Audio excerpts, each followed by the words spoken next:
Camera's recording. All systems are go. Everything's recording. Wow, we're doing it. This is happening. First podcast, guys. Welcome to the lair. Is that what we're calling it? The lair? Yeah. It feels very Larry. It does kind of give me lair vibes. Yeah. Yeah. Okay, well, welcome to an episode of CinemaBuns with Widestream Media. CinemaBuns. CinemaBuns. We're kind of unsure of the title, but we might keep No, we've it. decided it's happening. Okay, I guess it's happening. So there you have it. We're going to sit down. We're going to chat about this and a little bit of that. We're really excited about films and wanted to, connect over some old, some new. This is a pilot episode, so it could be anything. It could be But good. It'll be anything but good. yeah. I mean, we might pivot to a bi-weekly snack subscription. Ooh. Yeah, we're just kind of trying it on right now. But yeah, we're going to talk about, what are we talking about? Today is all about us, I think, right? Today's about us because it's our world and you're all living in it. I fucked that up. I liked it. We're going to redo that. All right. Yeah, we're going to talk about us and some of like how we started filmmaking and our history and how long we've been doing it together and yada yada yada. And yeah, I just want to say we're all happy for you to be here watching us deliver our first podcast ever. It's kind of new to us, kind of a big deal. With that said, I think we can move on.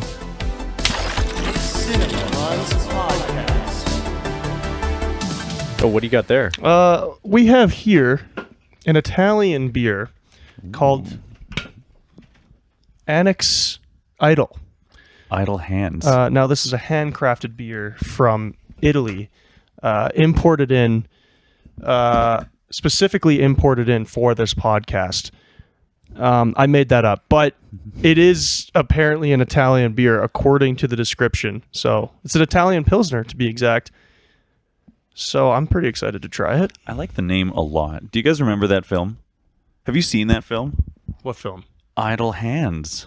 Oh, I've heard of it. I haven't actually watched it though. Oh, I've you never are heard of missing it. Yes, that is an absolute must-watch. That's from that's probably one of the movies that we watched the most when I was back in high school. It was so common. Like we'd sit down at sleepovers and like, what are we gonna watch? Oh, let's watch Idle Hands. It was so good. It's so funny. It's like a horror comedy with I think Seth Green. You mean to say that you've seen a film? Multiple times. Because I feel like every time we bring up a film, you haven't seen it. No, who's that? He plays Dr. Evil's son in the... Yeah, that's Seth Green. Yeah. No, he's in Idle Hands, and he's so good. He's an incredible actor. I loved him in... what's that film called? Oh, wait, hold on. This is important. Hold up your microphone. God damn it. That is so satisfying in my ears. Okay, wait, now hold up your microphone. We're not doing this every time. Wait. Oh, yeah. God, there's just something so satisfying about the opening of a beer can, you know? I was about to speak into my beer. So we're Widestream Media. Yeah. Idle Hands. Cheers. All right, let's see how this is.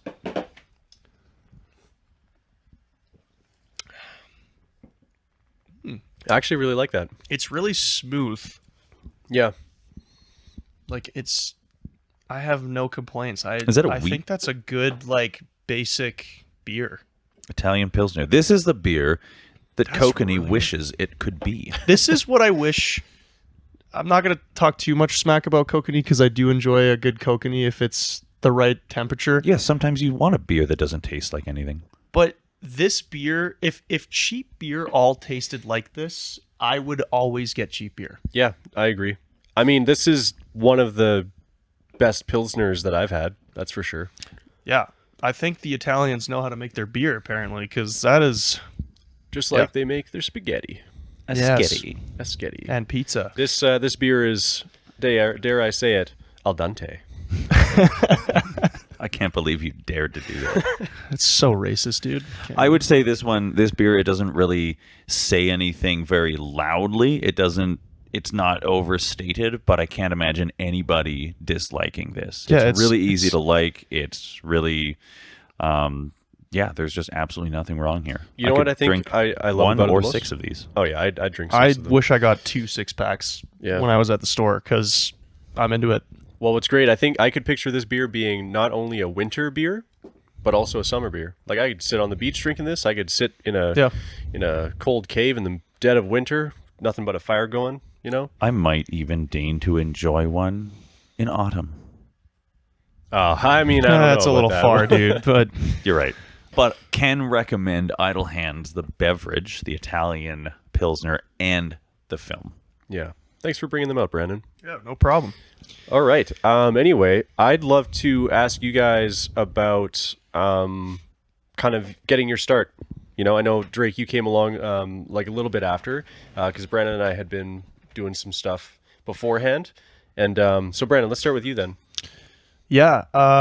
Well, as you know, I've always been into film. Started off just kind of a YouTuber that no one knew existed, to be honest. Started off watching Smosh videos, and that's actually what really inspired me. And I made a lot of cringe YouTube videos, which later on turned into more serious narratives that weren't terrible. And then when I met Quinn, we kind of wanted to take it to the next level. So that was kind of when we really started to take things seriously and kind of move into more serious topics and also not serious topics like Santa's Dilemma, for example. That was The odd comedy here. the odd comedy. It was basically horror or comedy. Yeah.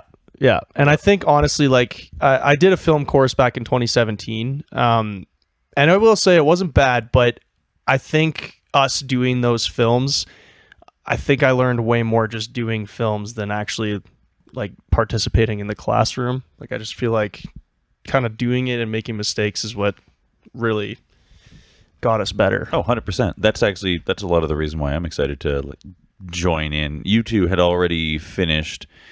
Was it Into the Dark? Was it that? I wasn't on he Into the wasn't on Dark, that but one. you had No. already done. You were on After Effect. That was our first short film. You And were that's on the one that I missed out on. No, you were on that one. I was on Into the Dark, but I didn't participate in the shooting days. After Effect, you two pretty much you did a great job of that without my involvement. No, you filmed the river scene. The scene where Did you really? I Yeah, don't remember yeah. that. We used his camera. It was like your T7 or whatever. Well, one of us is right. Yeah, we used my T6i, and then you had a T7, didn't you? Or you I had a like T5. You got yeah. a T3. Yeah. Okay, so we used one of the old Rebel T3s. Yeah, we used my T6i, and we used his T3, and we did double cameras for that scene, the one that we filmed at Griffith Woods. Maybe we'll have to go to back to the BTS of that because we got BTS for that. And we did. We should maybe pull that up. Yeah. Because Well, he's in it. That was where I became involved with Widestream Media. I've been building my own YouTube channel for varying degrees of success. I'm pretty happy with how it's gone, but you sort of get pigeonholed if you let it happen into doing, very similar kind of production. So joining Widestream Media Projects gives me the opportunity to really push the production value, the creativity, the amount of effort that could go into a project. So really, that's the fun for me. Yeah, you Is get trying to, a little harder. totally. You get to dig into lighting and dig into audio, dig into all that nitty gritty stuff that you. The nitty gritty. Yeah, because you're not always presented with those opportunities. I mean, that's the thing. If you're making a YouTube video, you could spend a week, trying to get the right lighting, getting the right shot, all that stuff, or you could spend a day and then spend the remainder of that week making a good video. Now, YouTube audiences definitely appreciate the quality that a creator puts into it, absolutely. But it's important to keep up with your scheduled output. For most people, some people get away with, publishing very occasionally. It's not like old YouTube where you could just post a random video and it does well. It could, yeah, potentially. You can't film a prank video in the same river twice. No. No. You can't. What was YouTube called before? It was like there was a YouTube. comedy. Well, no, there was a website that was There was like Funny Junk and like some other Jay's stuff. something or But that wasn't YouTube. That was just other something different. websites. Yeah, because YouTube started out actually as like a dating thing. wait, what? Yeah, that was the first version of YouTube. Was actually I did not for know like this. I don't know. It was like Bumble, but like you would send videos of you introducing yourself to a potential Wait, you're telling me people don't do that anymore? They do. It's just nefarious purposes. Okay. I did not know that. Yeah, that's why it's called you YouTube. learn something every day. No, what? Okay. But Quinn, honestly, I don't know where I got that information. But I'm gonna have to fact check this. I think you're making shit up. We'll have to figure it out. I mean, I'd be curious to know if it's actually correct as well. Well, I want to ask you something. What made you want to jump into film? What inspired you? I don't know if I'd pin it down to like a specific one thing. I know you and we had a band for a little while, and we kind of saw eye to eye creatively, and Eye to eye. I don't even remember. I think you had a script idea or thought it'd be fun to make it, and so we started doing it. And I had been working in audio for a while, so it's like, screw it, I'll do the location sound and post audio, and then that's kind of been it ever since, right? Just kind of been doing projects and trying to find ways to, be creative, and everything from comedy and horror and anything in between. For some reason, though, our comedies just seems to be the most successful. They're the easiest to write. They're fun to write. You sit down and just riff. Yeah. I have a vivid memory of writing Santa's Dilemma in your basement with your table. There was like that little we had a circle table thing. Yeah. And I know exactly what you're talking about. Yeah, we had some beers. I don't remember if you had the fire going or not, and it was just like the ideas were just going. And we had an incredible time, and that's why that one is, in my opinion, the funniest one that we've done for sure. I think the one of the memories I have of writing that one is it started off me and Quinn just kind of riffing ideas. And we kind of got stuck at one part. And we're like, man, where do we go from this? And then Drake walks in the room randomly, unannounced, because this is when you guys live together. Just popping in. Just piled in. And he's just like, oh, that's pretty cool. Why don't you do this, this, and this? And it was like easily the funniest thing we ever heard. And we're like, that is a perfect way to transition the scene. And it was actually Drake's idea, I think, to do Santa as Mufasa from Lion King. I think that was that your. me? I think that was you. Oh, that was your idea. That was definitely your idea, and I want to know. Genius. I want to know what percentage of people, like, when they watch that, they get it. Because I think it's a high percentage. I feel like all of them. We did a pretty good job expressing what we had in mind for the scene. The visual effects weren't perfect, but production schedule. They were looked perfect. Way better than they could have, though. And I think as he like glides in and we have that crossfade effect happening, and he just like appears, and then he goes, dude, bros. Just to clarify, these guys were expecting Hollywood effects, even though I slaved in my room for 2 weeks making that the best I could possibly do. I wanted to literally watch a cloud form into our cast member Santa's face. Yeah, I was picturing you get what you get, okay? Like the clouds forming into his beard and then up. I had this whole thing, but you didn't really deliver on that. But it looks fine. It looks good. It was good enough for you, and that's all I can ever ask for. It was good enough. No, it turned out spectacular, and I can't imagine how long it took. I mean, I feel like if I went back and did it, it wouldn't take as long as it did, and it would probably look a lot better. But that was kind of me figuring out stuff. So for sure, and I mean, I think that's probably the number one thing that I would take away from the last, 8 years or whatever of doing this stuff. I love how if we have an idea now, we have the experience that we're not going to be able to do it first try. But it doesn't take very long, like we can set out and have an idea in our head and commit to it and do it and accomplish it. And there's actually like a tangible result at the end of it, instead of back in the day when we were doing it, it was like, how on earth are we going to make this happen? And then a lot of the time you couldn't, but we have that experience and that kind of like framework we can like, it's much easier to accomplish an idea when we set our minds to it nowadays versus back then. I mean, if you wanted me to make Cloud Santa exactly like Lion King, I don't think I could do that. I'm just going to say that right now. I think what you did was fantastic, and definitely some of the best VFX work we've put out. Weirdly enough, the best VFX we've done, which is kind of weird to admit that. Okay, nothing will ever top Quinn's work in Into the Dark. Okay. I knew you were going to bring that I love up. that so I much. will say, unironically, so good. As bad as it looked, how I dare was so you. impressed that he literally... Okay, we had the premiere in February 8th, and it was February 1st, and we still didn't have the animation for this monster. We literally had a theater booked, and Quinn literally did that animation in a week. Right, like I'm pretty sure we rendered the video the night before the premiere. Yeah, it was the night before. So with that information, what he did was like, dude, the movement, like the only thing that looked shitty was just the model itself, but the movements were pretty solid. The only shot that we should have taken out, like hindsight's 2020, is that one where it's like it's like his face, yeah, and it looks, that was the worst looking. I think the key with that is we really should have leaned into the obscurity of the creature. Yeah. Right. So like there's one scene that I'm absolutely like, I really like how it turned out, but it's because it's the darkest shot. That looked incredible. You can barely see the creature, but what you can see is this shadowy figure that's doing this creepy run and is beady, like red eyes. And it's actually really scary. We should have stuck with that. Yeah, because the scenes you could actually see the creature, it looks like garbage. But with that shadow overcast and everything, like it actually really helped to sell it. Yeah, like you ever seen the end to Game of Thrones? That was like the reaction we got at the end of Into the Dark.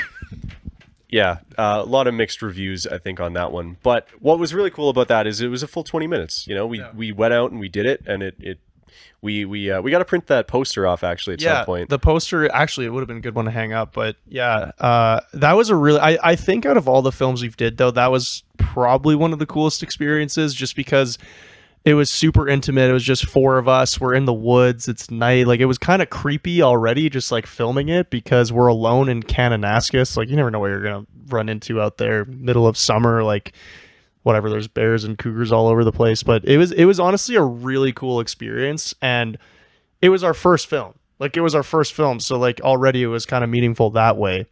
And even though the end result wasn't like amazing, like I think everything about the film was like pretty much what you would expect for a first film if we just took out the animation at the end. And like honestly, like we could have easily just cut those shots out specifically, and like again, hindsight's 2020. Now we know.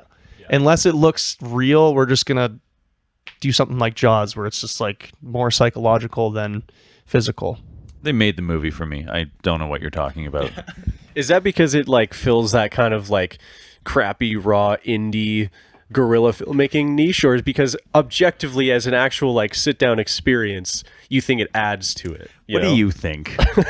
Yeah, you're right. I kind of answered my own question there. No, it makes it what it is, right? It makes it, it's the same as with Evil Dead or Nightmare on Elm Street, I presume. I still haven't watched them. People know this. This isn't news. But the first Evil Dead, they try to do it more scary, and in some ways they succeeded, but they were really held back by the campiness of the effects that they really couldn't get away from, because it's the technology they had available.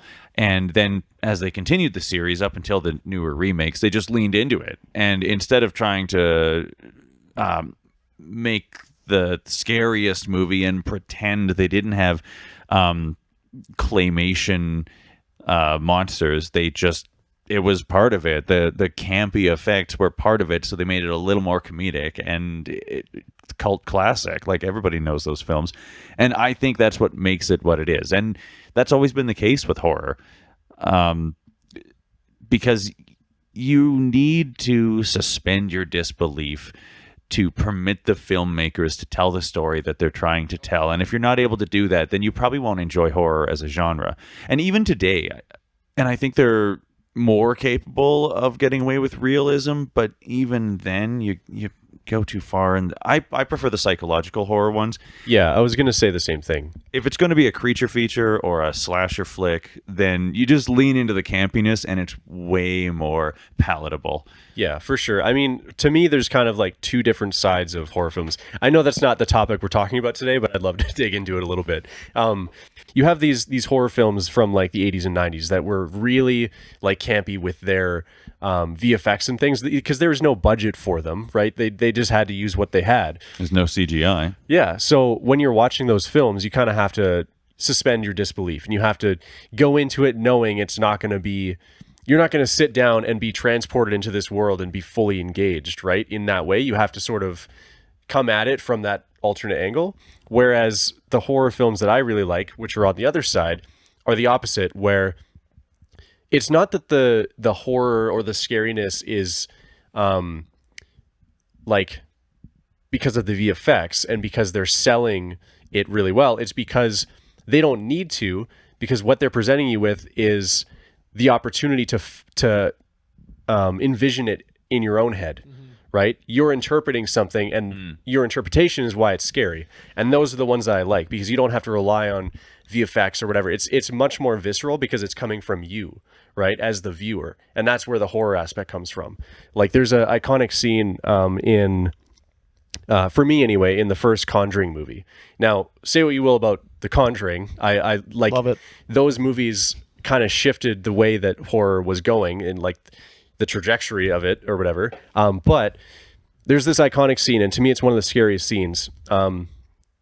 Real quick, so there's a girl that's sleeping in the bedroom, and I think it's her and her sibling, and she has a nightmare or something. So the mom runs into the room and turns on the light, and I can't remember if she's still screaming or what.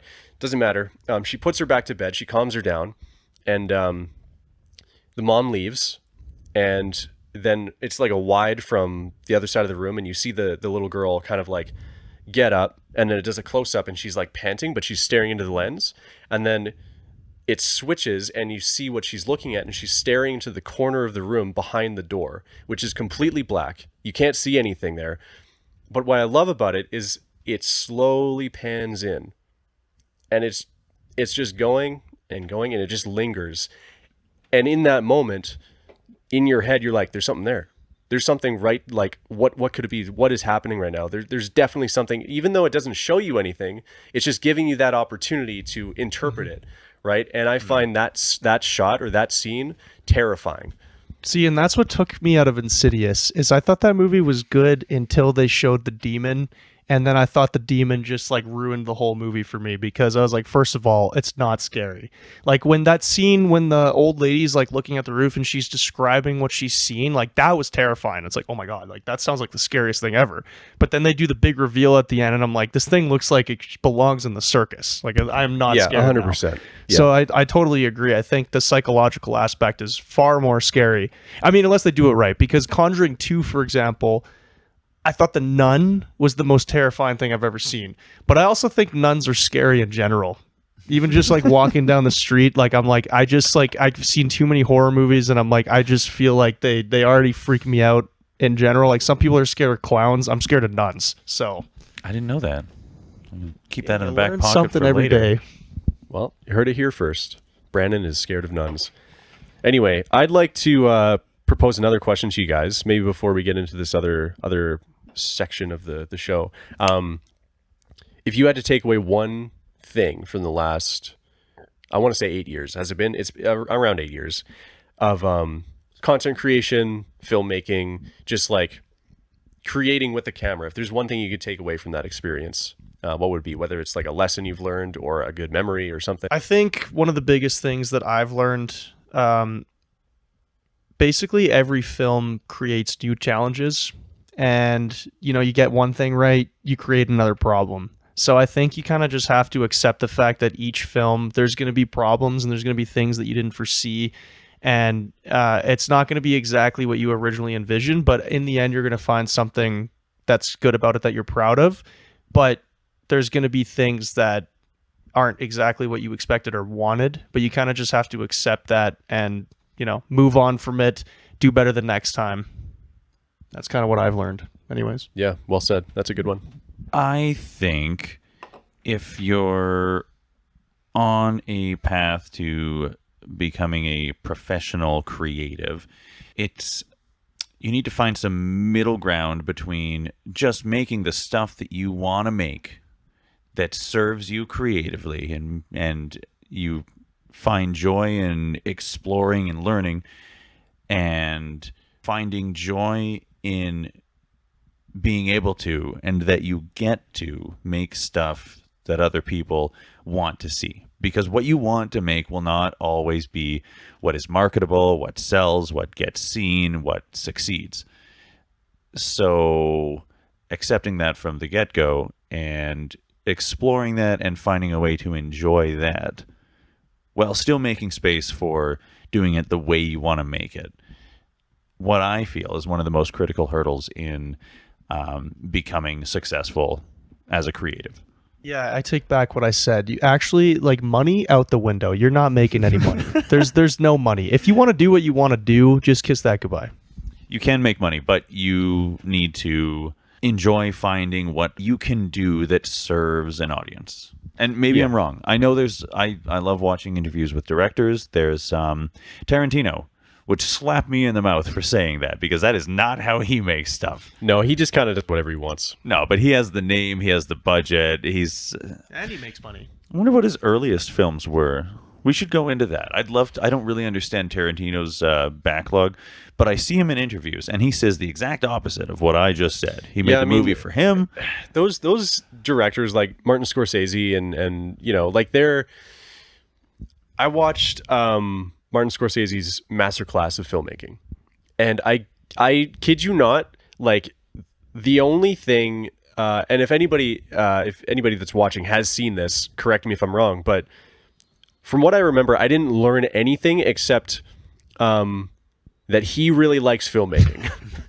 And that's kind of the case I find with most of the master classes. Is it's like, I feel like you're not actually learning anything. They're just talking about their experiences. Yeah, and which can be valuable. It's valuable, but I'm not going to lie. And this is going to be a controversial thing to say. I think master classes are straight up a scam. Yeah. I think it's just because they're like, oh, I'm a famous person. I can just give you a master class and you'll pay for it. And you won't learn as much as you would if you actually just like went to a school with a professor. Well, yeah, but I think it's important to remember it's not them. They're being paid to sit down and have an interview done by professional production crew. Yeah. They're the ones that go and sell the thing. The guy that's like doing it probably genuinely wants to offer value. I'm not saying they don't. Like, I'm not saying their entire goal is to scam you. I don't think that's the case at all. I just think that it's not really possible to teach everyone everything that you can in a masterclass because the way that they're structured. There's no room to ask questions. There's no room for this. So you're basically just like talking about your experiences and offering whatever knowledge you have, but it's not personal. You know what I mean? Like, there's no room for like trying the thing, making mistakes. Like, you're kind of just like, oh, this is what happened to this guy. Now I'm going to go apply that knowledge, but it's not the same as like actually doing it or like going to school and like learning. As somebody that like only absorbs information from doing it practically, like I kind of have to have that tactile kind of myself doing it. Like, I need that experience for something to be absorbed. I would put master classes, like, unless you're going to go out and do the things, I would put that one step above like trash TV, honestly, because there is like masterclass specifically, but there's other groups out there that do like interview style things. I forget what the company is, but there's a cinematographer named Philip Bloom who went out and did a masterclass, not for masterclass, but for a different group. And it's a phenomenal thing. I think I need to send it to you guys because it's all about cinematography and like filming techniques, 180-degree rule, like lighting, and it's all really practical stuff. But it's still like that video format. But I found that one really useful because he gives you practical things that you can literally like leave wherever you're watching it, go into your kitchen, try it, go back, continue watching it, come back, try a new technique. You know what I mean? Like, it's got that practical element that you can actually go out and try yourself. So they give you like homework essentially. Not intentionally. He's not like go and do this. He shows you how to do it. But what's great is you can take that knowledge and immediately apply it. Where you can't really do that with a lot of the masterclass stuff because it's so focused on like the theory behind it all. So he's actually giving you actionables and not just kind of yapping about what exactly might be useful. And that's a lot more helpful than my experience with master classes where it's just like someone talking about this and that and it's like their experience only, you know what I mean? So like that definitely seems more up what I want out of a master class. I'll have to send it to you. It's really, really good. He did he was like a freelance cinematographer out in the UK for like 40 years or something. So he's got a lot of experience. Cool. What about you, Quinn? What about me? Pull a lesson from the last bunch of years. Kind of just avoided that one altogether. It was because I don't have an answer. Keeps trying to ask us questions but avoid answering them, I noticed. We're really good at it though. Yeah, I don't know. I feel like I'd have to think about it a little bit because I'm thinking about it from like an audio perspective. And And I definitely, just the amount that you learn in general over that long doing it, being forced to overcome challenges like you were talking about, there's just so much to it. And I went to audio school. It wasn't centered on film. It was for live sound. And I guess I would compare it to that, where schooling is really beneficial for specific things, right? There's actually a lot you can get out of it, but it has a lot less to do with the knowledge you're getting and more to do with the environment, making connections, your network, opportunities, that kind of stuff. Being submerged in that world is something you really get from like college and university. All of the knowledge I got from audio school pretty much went out the window with when I went into actually doing it professionally. Comparing that to film, I had a similar experience where not once, because that was my experience, did I think I should go to school for film. Just because everything that you learn, you can learn on the internet, right? Like you can look up YouTube videos for hours and hours and hours. And it's kind of the same thing with what I was talking about before. Unless you apply that knowledge, you're not going to learn anything. So I would rather spend all that time on YouTube, learning this stuff, going out, trying it all, So as far as a lesson goes, I think if you're sitting there and you're doing sound design or like doing a dialogue pass or full M&E or whatever it looks like, it's really, really easy to get sucked into the details. I think the number one thing I've learned is, and this is from YouTube, I didn't learn this in school. This is something they don't teach you in school. At least maybe it's changed now. I don't know. But in my experience, because we did a little bit of post-production in the program I attended, you want to do broad strokes, right? You want to have like that objective, like top-down view and really try to, like I said, do broad strokes. So in sound design or whatever, I would do a Foley pass, putting all the footsteps in and like, hand movements, keyboard stuff, whatever. And I would just do a full pass of the entire thing. And then I would do ambiences and whatever. Typically you should start with dialogue. But at this time I just I didn't have that knowledge. Again, YouTube is a great resource for that kind of thing. So I would say take broad strokes. Right? Do everything in big passes so that you make the most progress. And because you can suck so many hours into the tiny little details. Literally, like I've Dead by Daylight, that like the footsteps that of Liam when he's like, not Liam, Dwight when he's going to get the generator. It's turned out so good though. Yeah, I mean they're a little loud, little crunchy. But I spent so long on like each individual footstep, and because it's the kind of thing you can grab snow footstep and plop it in.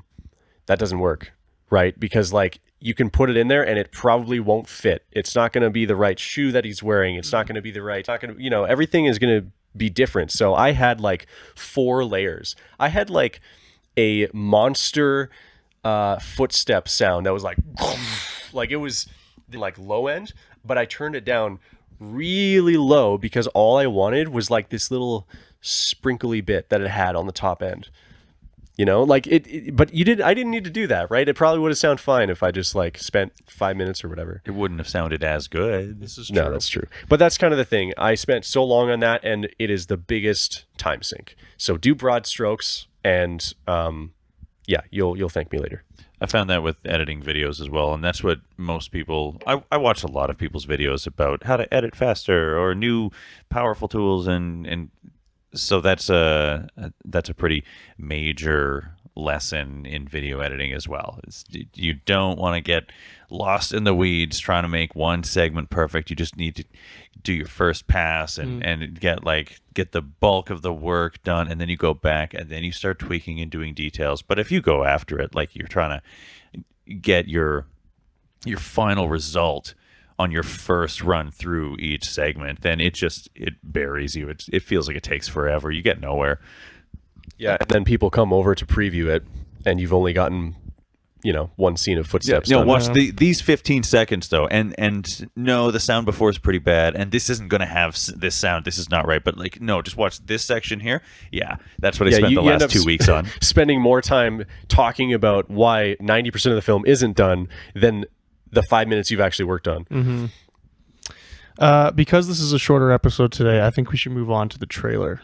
You're not wrong. Oh boy. Do you have something in mind?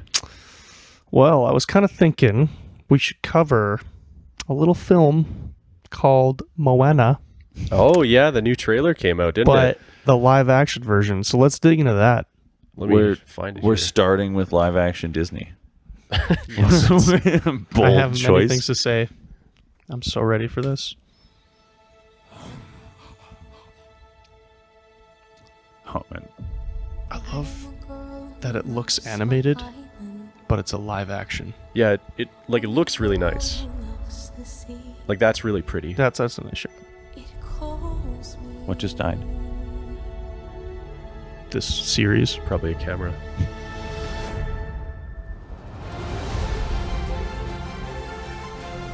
Amazing soundtrack though. Yeah, I mean, it's a great song. Of course, it's the song from the original movie. I still haven't seen Of course, you have it. I'm not expecting you Okay, to we're see. watching that at some point. Yes. Oh, it's such a catchy song. Yeah, like You know, what? I still think it's hilarious that looks animated. Dwayne the Rock Johnson. Yeah. I wonder if is that the same actress as like the one. I hope they got the voice actor. I don't know if it is, but that'd be really cool. Oh my god! Can I just talk about the fact that Moana 2 literally just came out last year? I actually haven't even seen Moana 2 yet, and now they're making a live action version, and it looks animated. Yeah, I mean it definitely feels like a money grab. For sure. 100%. And I mean it's Disney, right? So like what can you expect? Can I just say on behalf of all people on planet Earth that all of them. every single person on planet Earth could probably agree with this. Just stop making live actions of good movies, please. Please. Unless it's Treasure Planet. Oh yeah, That one I could be... take all of my money for that one. And it's also been long enough. You know? It's been long enough that it's acceptable. Beauty and the Beast live action was I didn't mind that great. one. I did like that one. That movie was incredible. That I don't know is what true. changed from then to now, but like there's been so many crappy Disney remakes that are just completely pointless. It might be partially that Beauty and the Beast was set in a natural, like a real world adjacent setting. It was all humans in buildings in a particularly easily romanticized point in history. That might have contributed to why it worked so well, because it wasn't so much of a jump. But then when you're talking about The Lion King, and we're just back to talking animal movies from like the early 2000s, like nobody really liked those. I mean, I don't like, understand why they would do a live action of an animal movie, because it just looked worse. Well, I think so. I actually really enjoyed the Lion King remake, and the live action. The live action, yeah. I haven't seen it. To be fair, it's the exact same movie except it live looks action. less Well, not live cool. action. It's animated. Yeah, it definitely loses the charm. Yeah, right. because That's it's like one big thing. Their is, faces, like there's no emotion because it's Yeah. like so realistic. yeah, the looking. only reason why I knew what they were feeling is because I've seen the original. Yeah. So I will say that, but it's still like a spectacle, right? Like if you sit down and you watch it, you have to at least have an appreciation for like what they did to. Oh, like You know. actually creating that movie must have been like I have massive respect for like the people that animated it and they made it. Like the actual process of making any of these movies is like kudos to all of them, because to make that look real, that's a talent. It's not even the movie itself, it's just the studio heads running the movie that I well, kind and of you have a know problem that with. like they ran away with the money, right? Like 100%. the animators, the crew, everybody behind it doing like the mocap and everything. I bet they didn't get paid as much as they probably should have. Yeah, like the people making the movie, like that's talent. It's just the story. It's just the fact that it's a remake of an already existing movie. It's just an unnecessary thing. But the process of filmmaking is so difficult that I will never I have massive respect for everyone involved in making these movies, because it's a challenge, especially like nowadays. Like just some of the animation is just incredible. So I mean, there's that like opening that looks scene. pretty sweet. Yeah, that's where is that? beautiful. I wonder. Do you think that's green screened? It's probably a volume wall or something. Yeah, they've been using that a lot, haven't they? Yeah. They're pretty proud of that technology. Yeah, and fair enough. Like wasn't it like Mandalorian that started that? I don't know what started it, but yeah, that was one of the big things with Mandalorian. Is a huge amount of that film or series is done on that massive green screen room. Yeah, like every shot that he's on another planet. Yeah, that was like a big step in film, I think, was Yeah, Mandalorian, I'm not going right? to say That it was the first one to do it, but it definitely like is the biggest one that I know of. I just remember them like making it a big deal when it was Mandalorian. So I don't know who did it first or if that was the first. I'm not sure. Comment below if you happen to know. Yeah, if you guys know the answer to that, we'd love to know. If I might go out on a limb here, I think there's nothing inherently wrong with the live action remakes in and of themselves. I haven't watched them all. A lot of people don't seem to enjoy them, broadly speaking, even if there are some gems. I think it's more what it says about what we're getting from this company that has all of our money now. And they keep making money doing these things because people are in love with just another hit of that Disney magic. And I'm not immune to it either. I love that stuff when the music swells and everything is sparkling and a tear comes to your eye. Like, it's great. It's great to feel feelings. But I think it's more that this is what we're getting and not new original ideas, because creativity at Disney is long dead and they are just continuing to beat the dried, empty husk of its corpse. Tell us how you really God, feel. that is such a well put statement. Yeah, I done. don't think there's anything wrong with these live actions, I can't but agree I with you more. sure would love to see something new. Captain Moneybags. I kind of want them to honestly just go back to cartoons. Like, I kind of hate how that's like not a thing anymore. I loved cartoons. If you gave like $1 million, if you gave like $500 million to like an animation studio to actually create, to go back and like hand draw everything and like put all this money into, I bet it would be It'd be amazing. So good. Imagine the cartoons nowadays. Like, They retired everybody who was good at that 20 years ago. I wonder what they're doing now. Yeah, I hope they're still in film. Didn't they did a documentary or something about like the last hand-drawn animation studio. Like, I think it was the last guy that worked at Disney as... I remember back in the day when I used to hand draw cartoons. Remember? You remember? But there's a documentary out there that talks about the last guy that did hand-drawn animation for Disney, and then he obviously got canned or whatever. They just started doing actual 3D animated films, and they wanted to like somehow figure out how they can bring the magic of Disney into that. And I think that's why he was brought in. I don't know. I didn't even realize this until I watched, maybe within the last year, a video from The Odd Ones Out, James. He was doing a couple videos on animation, and traditional animation, hand-drawn animation, is actually not as... it's not what I thought it was. Even the original Disney films, they were rotoscoping, and they would reuse the same rotoscoped cells. You're probably aware of that. That's why there's certain scenes that can be like laying over top one another, and they're the same animations. But even the traditional hand-drawn animations that we're so familiar with, they were animated on computers even if they weren't what we know as CGI. So traditional artists would draw and design these characters, and then they would create a wire frame for them on a computer and then build different cells like that and then paint them digitally or by hand here and there. Wow. So the technologies blur a lot earlier on than we might have expected. Right. Because we just see the films. We see, oh, they came out with an animated film. Yeah, but Rescuers Down Under, full of computer animation. Really? Absolutely. You've seen that one. Rescuers Down Under, one of the best films. Oh, the opening scene. He's seen all the most random films that I've never heard of. Have you not seen the Rescuers Down Under? Okay, maybe I'm the guy. Oh my but that God. one, we should watch that one because it's a phenomenal The film. scene when the Great Eagle picks the kid up and just like, and he's just soaring.